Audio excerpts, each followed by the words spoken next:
Juana Maria, एक ऐसी औरत जिसको दुनिया ने बिल्कुल अकेले छोड़ दिया था एक वीरान आइलैंड पर। लेकिन क्यों, ये राज अभी भी अधूरा है। लेकिन एक बात तो माननी पड़ेगी कि उसने हार नहीं मानी, ना ही भूख से, ना ही तन्हाई से, ना ही वक्त से, और ना ही उस सन्नाटे से जो हर दिन उसकी हिम्मत तोड़ने की कोशिश करती थी। अब सवाल ये है कि वो इस आइलैंड पर अकेले कैसे फंस गई। उसने 18 सालों तक इस खतरनाक आइलैंड पर सरवाइव कैसे किया, और रेस्क्यू होने के बाद ऐसा क्या हुआ कि वो कुछ ही हफ्तों में मर गई। इन तमाम सवालों के आंसर आपको वीडियो के एंड तक मिल जाएगा। मैं हूं सौरभ, तो चलो कहानी को बिल्कुल शुरू से जानते हैं।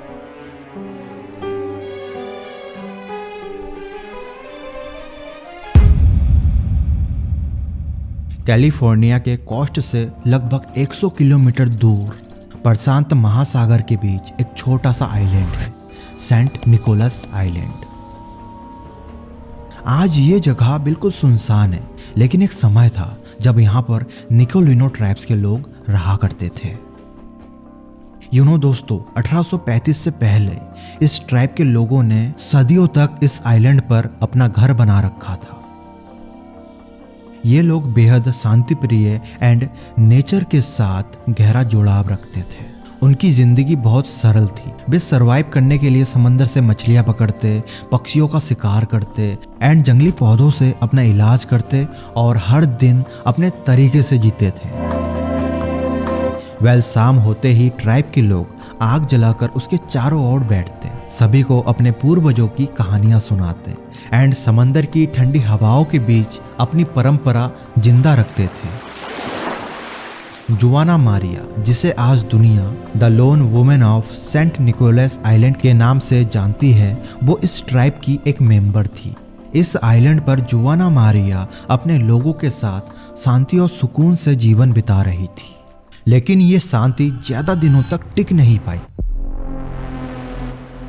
खैर, ऐसा क्या हुआ था कि जुआना मारिया को छोड़कर बाकी सारे ट्राइब के लोग मारे गए, वो आएगा अभी आगे, बने रहो। सन 1800 के शुरुआती दौर में उत्तर के ओर से कुछ समुद्री जहाजें इस आइलैंड की ओर आने लगे। ये लोग थे रशियन फर हंटर, जो उस समय अलास्का और रूस के फर ट्रेडिंग नेटवर्क के साथ जुड़े हुए थे।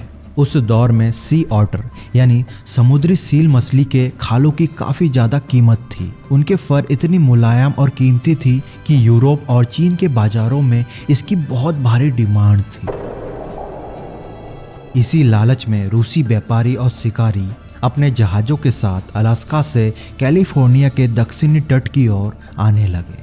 उनके साथ अक्सर एलियूट शिकारी भी होते थे, जो समंदर में सील मछलियों का शिकार करने में एक्सपर्ट थे। देखो, सेंट निकोलस आइलैंड के आसपास का समंदर ना सी ऑटर से भरा हुआ था। इसी वजह से शिकारियों के लिए ये जगह परफेक्ट थी। शुरुआत में ऐसा लग रहा था कि ये लोग सिर्फ समुद्र के जीवों का शिकार करने आए हैं, लेकिन धीरे धीरे हालात बदलने लगे। शिकार के इलाकों को लेकर निकोलिनो ट्राइब और इन हंटर्स के बीच विवाद शुरू हो गया। छोटी छोटी लड़ाइयाँ शुरू हो गई और फिर धीरे धीरे ये विवाद भयानक हिंसक रूप में बदल गया। जब तक निकोलिनो ट्राइब के लोग कुछ समझ पाते, तब तक बहुत देर हो चुका था। तलवारों और हथियारों ने उनकी शांति और संस्कृति को बिल्कुल तहस नहस कर दिया था। खून बहा, चीखे गूंजी और फिर एक एक करके ट्राइब के कई लोग मारे गए, जिनमें मेल सबसे ज्यादा शामिल थे। खैर, जो लोग इस लड़ाई में बच गए, उन्हें बाहर से आई बीमारियों ने अपने चपेट में ले लिया। दोस्तों, इस हमले और बीमारी का असर इतना गहरा हुआ कि जहां कभी इनकी जनजाति हजारों में थी, वो अब बस 200 से 300 तक रह गई थी। डे बाय डे इनकी हालात बद से बदतर होती गई। इसी बीच बचे हुए लोगों को रेस्क्यू करने के लिए फ्रांसिस्कन मिशनरियों को यहाँ पर भेजा गया, ताकि उन्हें इस खतरनाक आइलैंड से निकालकर कैलिफोर्निया के मिशन में ले जाया जा सके। लेकिन दोस्तों उन्हें बिल्कुल भी अंदाजा नहीं था कि इस मिशन के दौरान एक ऐसी घटना होने वाली थी जो आगे चलकर इतिहास की सबसे रहस्यमय सर्वाइवल स्टोरी बनी। क्योंकि जब ये जहाज इस आइलैंड से वापस गया तो एक इंसान यहीं पीछे छूट गया था और वो थी जुआना मारिया। एक्चुअली दोस्तों हुआ ये था कि जब सबको जहाज में बैठाया जा रहा था उसी टाइम जुआना मारिया को पता चलता है कि उसका बेटा उस आइलैंड में छूट गया है। सो उसे ढूंढने के लिए वो जहाज से कूदकर जंगल में चली जाती है। बट अनफॉर्चुनेटली उसी टाइम एक ओशियन तूफान आ जाता है। सो इस तूफान से बचने के लिए जहाज को वहां से जल्दी निकलना पड़ा। सैडली जुआना को अपना बेटा नहीं मिला और जब तक वो किनारे पर पहुंची ना जहाज जा चुकी थी। उसने बहुत जोर जोर से चीखा चिल्लाया बट अब क्या फायदा, क्योंकि समंदर की आवाज इतनी ज्यादा थी कि उसकी आवाज वहां तक पहुंचना इम्पॉसिबल था। बेचारी अब उस सुनसान और खतरनाक टापू में बिल्कुल अकेली थी। दोस्तों अब शुरू होने वाला है दुनिया का सबसे खतरनाक सर्वाइविंग, जिसे सुनकर आपके पैरों तले जमीन खिसक जाएगी। सो सब्सक्राइब का बटन दबा दो। अब उसके सामने सिर्फ 2 ही रास्ते थे, या फिर वो हार मान ले या फिर हर हाल में जिंदा रहने के लिए सरवाइव करे। जुआना मारिया ने दूसरा ऑप्शन चुना, जिंदा रहने की, इस उम्मीद में कि एक दिन कोई आके मुझे बचा लेगा। लेकिन दोस्तों वो इस बात से बिल्कुल बेखबर थी कि ये सफर अगले 18 सालों तक चलने वाला है, जो कि बहुत ही ज्यादा मुश्किलों से भरा होगा। सर्वाइविंग का फर्स्ट डे स्टार्ट होता है। सबसे पहले वो रहने के लिए एक शेल्टर बनाती है। उसने व्हेल की हड्डियां, बहकर आए लकड़ियों के टुकड़ों और आसपास मिलने वाली प्राकृतिक चीजों की मदद से अपने लिए एक छोटा सा घर बनाया। कपड़ों के लिए उसके पास कुछ भी नहीं था, इसीलिए उसने सील की खाल और पंछियों के पंखों से अपने लिए कपड़ा बनाया। दोस्तों जरा सोचो, एक लड़की बिल्कुल अकेली, चारों तरफ सिर्फ समंदर की आवाज, तेज हवाएं, जंगली जानवर और एक डरावनी खामोशी। उस पॉइंट ऑफ टाइम पर क्या बीत रही होगी उस पर। खैर जुआना मारिया ने ठंड से बचने के लिए सील मछली के नसों को धागों की तरह यूज करके अपने लिए एक कपड़ा बनाया, क्योंकि उस आइलैंड में बहुत ही ज़्यादा ठंडी हवाएं चलती थी, जिससे बचने के लिए उसने ये जुगाड़ बनाया। जैसा कि मैंने पहले बोला था कि खाने के लिए उसे बहुत ही ज़्यादा मेहनत करनी पड़ती थी, कभी कभार तो उसे भूखा भी सोना पड़ता था। खाने के लिए वो समुद्री मछलियाँ और पक्षियों का शिकार करती थी और कभी कभार वो जंगलों से सब्जियाँ इकट्ठा करके भी खाती थी। पानी पीने के लिए वहां बारिश का पानी इकट्ठा करके रखती एंड उसी से ही अपनी प्यास बुझाती। लेकिन उसके सामने सिर्फ भूख और प्यास ही एकमात्र चुनौती नहीं थी। उस आइलैंड पर कई खतरे भी थे।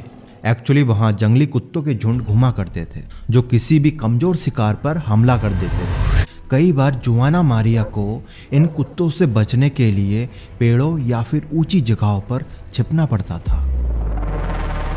कहा जाता है कि एक बार उसने एक जंगली कुत्ते के बच्चे को पालतू बना लिया था ताकि अदर्स जंगली कुत्ते उस पर हमला न कर सके। खैर इन सारी मुसीबतों से लड़ते हुए दिन बीतते गए, फिर हफ्ते बीते, फिर साल बीत गए और फिर धीरे धीरे उसे एहसास हुआ कि शायद अब कोई इंसान उसे बचाने नहीं आया और वो फिर कभी किसी इंसान को देख नहीं पाएगी। आप उसके दर्द का अंदाजा लगाओ कि पहले तो उसने अपने परिवार खोए, फिर उसने अपना बेटा खोया, फिर जो आखिरी बचने की उम्मीद थी जहाज, वो भी उसने खो दिया था। और सबसे बुरी बात, जिसे आप जीते जी नर्क कह सकते हो, कि उसके पास बात करने के लिए कोई इंसान नहीं था। अगर आप ऐसे सिचुएशन में फंस जाते तो आप क्या करते? कमेंट करके जरूर बताना। खैर 18 सालों तक उसने किसी इंसान की आवाज नहीं सुनी, ना कोई उसका नाम लेने वाला और ना ही कोई उसकी भाषा समझने वाला बचा था। कभी कभी वहां समुद्र के किनारे बैठ जाती, दूर दूर तक देखती, शायद इस उम्मीद में कि कहीं दूर कोई जहाज दिखाई दे जाए और कोई इंसान आ जाए और उसे इस एंडलेस अकेलेपन से निकालकर इंसानों के पास ले जाए। बट अनफॉर्चुनेटली दोस्तों, हर बार उसे सिर्फ मायूसी ही मिली। फिर भी जुआना मारिया ने खुद को टूटने नहीं दिया। वहाँ अपने पुराने दिनों को याद करके अपने जनजाति की गीत गाती, कभी कभी लकड़ी के टुकड़ों पर नक्काशी करती, मतलब आर्ट बनाती, और कभी कभी वो समंदर से बात करती, मानो समंदर ही उसका आखिरी दोस्त है। शायद दोस्तों यही छोटी छोटी चीज थी जिसने उसे उस भयानक दर्द और अकेलेपन में जिंदा रहने की हिम्मत दी। दोस्तों वो इस बात से अनजान थी कि वहां आखिरी इंसान बची थी उस निकोलिनो ट्राइब की, क्योंकि जिनको रेस्क्यू करके ले जाया गया था ना, उनको उस शहर का क्लाइमेट सूट नहीं किया और ना ही वहां का खाना। इसी कारण वे एक एक करके बीमार पड़ने लगे और धीरे धीरे सभी मर गए। 18 सालों में उसने खुद को नेचर के साथ ऐसे ढाल लिया था कि मानो वहां उस आइलैंड की ही एक जीती जागती आत्मा बन गई हो। समंदर की लहरें, तेज हवाएं और उस सुनसान आइलैंड की खामोशी, यही उसकी दुनिया बन चुकी थी। लेकिन दोस्तों फिर कुछ ऐसा हुआ जिसकी जोआना मारिया को बिल्कुल भी उम्मीद नहीं थी। 1853 में एक ऑटर हंटर कैप्टन जॉस नेडिवर को कहीं से ये खबर मिलती है कि उस आइलैंड में कोई औरत कई सालों से अकेले रह रही है। पहले तो उसे इस बात पर बिल्कुल भी यकीन नहीं हुआ, और आप भी शायद यकीन नहीं करते कि कोई औरत उस सुनसान टापू में अकेले कैसे जिंदा रह सकती है। सो इसी बात का पता लगाने के लिए वहां अपने साथी के साथ उस आइलैंड पर पहुंच गए। उन्होंने पूरे आइलैंड पर तलाश शुरू करी, पहाड़ियाँ, समुद्र के किनारे, झाड़ियाँ। फिर काफी देर तलाश करने के बाद आखिरकार जोआना मारिया उन्हें मिल गई। कहा जाता है कि मिलते ही सबसे पहले जोआना मारिया ने उनके सामने भुना हुआ प्याज रखा। खैर वो जिस ट्राइब से बिलोंग करती थी, उनके अंदर ये रिचुअल्स था शांति और स्वागत के लिए। इसके बाद जोआना ने क्रू के मेंबर से बातचीत करने की कोशिश करी, लेकिन दोस्तों एक बहुत बड़ी समस्या थी। कोई भी उसकी भाषा को समझ नहीं पा रहा था। उसकी भाषा, उसकी आवाज, सब कुछ उन लोगों के लिए बिल्कुल अलग था। जब जोआना मारिया ने देखा कि सामने खड़े लोग उसकी बातों को समझ नहीं पा रहे हैं, तो उसने एक और तरीका अपनाया उन्हें समझाने की। वो गाना गाने लगी। उस गाने में उसकी भावनाएं थी, उसका दर्द था, उसका अकेलापन और उसकी उम्मीदें भी थी। खैर दोस्तों उसकी आवाज में ना 18 साल की तन्हाई साफ साफ सुनाई दे रही थी। क्रू के एक नेटिव अमेरिकन सदस्य ने जब उस गाने को ध्यान से सुना ना, तो उसकी आंखों में अचानक एक चमक आ गई। उसे वहां धुन कहीं ना कहीं जानी पहचानी सी लग रही थी। बाद में जब उस गाने का मतलब समझा गया तो सभी के आंखों से ना आंसू निकल गए।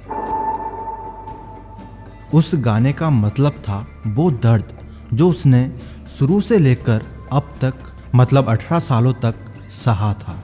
एंड वो गाने के थ्रू ये भी कहना चाह रही थी कि अब मैं यहाँ से जाने के लिए तैयार हूँ। वेल दोस्तों यहाँ गाना उसके लिए उस आइलैंड को आखिरी बार अलविदा कहने जैसा था।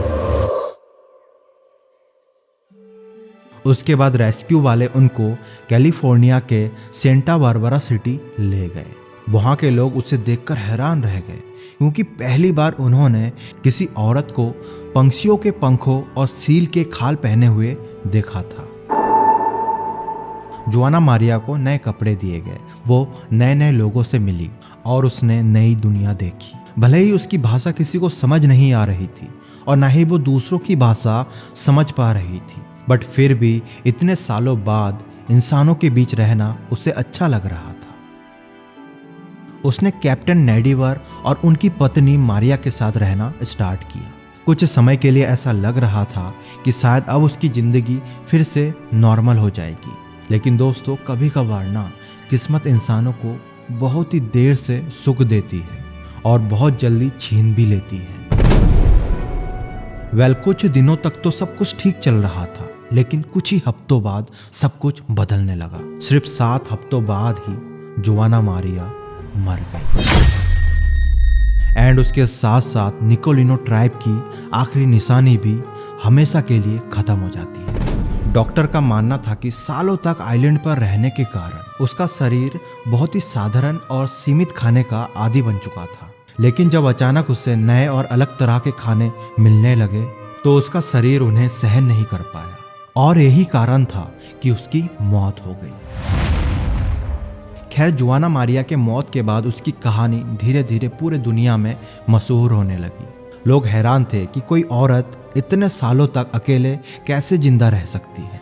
खैर दोस्तों, इस कहानी से हमें ये सीख मिलती है कि कभी कभी जिंदगी हमें उस मोड़ पर लाकर छोड़ देती है जहाँ कोई सहारा नहीं होता। लेकिन अगर इंसान हार ना माने ना, तो वहाँ सबसे कठिन हालातों में भी जीने का रास्ता ढूंढ सकता है। और हालात चाहे कितने भी कठिन क्यों ना हो, इंसान की असली ताकत उसकी हिम्मत और उम्मीद होती है। ये कहानी दोस्तों यहीं पर खत्म होती है, लेकिन आप इमेजिन कर सकते हो कि एक मछुआरा 438 दिनों के लिए एक ऐसे समंदर में फंस जाए जहां ना खाने को खाना हो, ना पीने को पानी, और शार्क मछली उसका शिकार करने के लिए बेताब रहे, लेकिन फिर भी वो सरवाइव करके बच जाए। आखिर कैसे? वेल, ऊपर वीडियो आ रही होगी, जरूर से देखना। और कमेंट में ये भी बताना कि अगर आप जुआना मारिया की जगह होते तो क्या आप सरवाइव कर पाते।